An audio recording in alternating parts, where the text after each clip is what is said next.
एक समय की बात है, एक सुंदर जंगल में दो पक्षी रहते थे, एक कौवा और एक कोयल। कौवा बहुत चालाक था और उसकी आवाज कर्कश थी, जबकि कोयल की आवाज मधुर और सुरीली थी। जंगल के सभी जानवर कोयल की मधुर आवाज सुनने के लिए उसके पास आते थे, जिससे कौवा को जलन होती थी।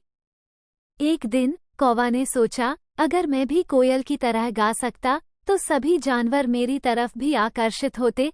कौवा ने कोयल से जाकर कहा, कोयल बहन, क्या तुम मुझे अपनी तरह गाना सिखा सकती हो?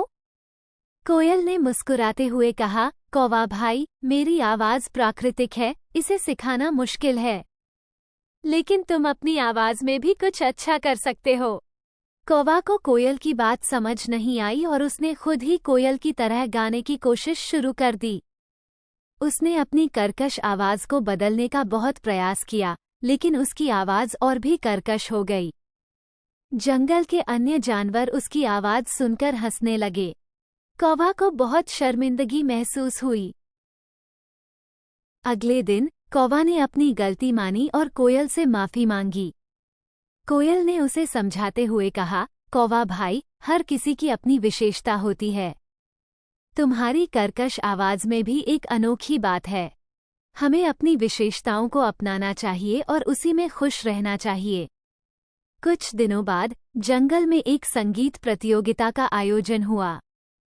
सभी पक्षी अपनी अपनी आवाज में गा रहे थे। कौवा ने भी अपनी कर्कश आवाज में गाने का फैसला किया, लेकिन इस बार वह आत्मविश्वास से भरा हुआ था। उसने बिना किसी झिझक के अपनी आवाज में गाना गाया। उसकी कर्कश आवाज में भी एक अलग ही आकर्षण था, जिसे सभी ने सराहा।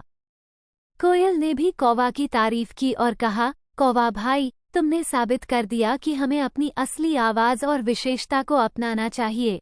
कौवा ने गर्व से कहा, तुम सही कहती हो, कोयल बहन।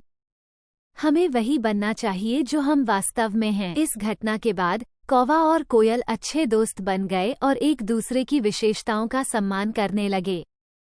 उन्होंने सीखा कि हर किसी की अपनी अलग विशेषता होती है और हमें अपनी असली पहचान को स्वीकार करना चाहिए।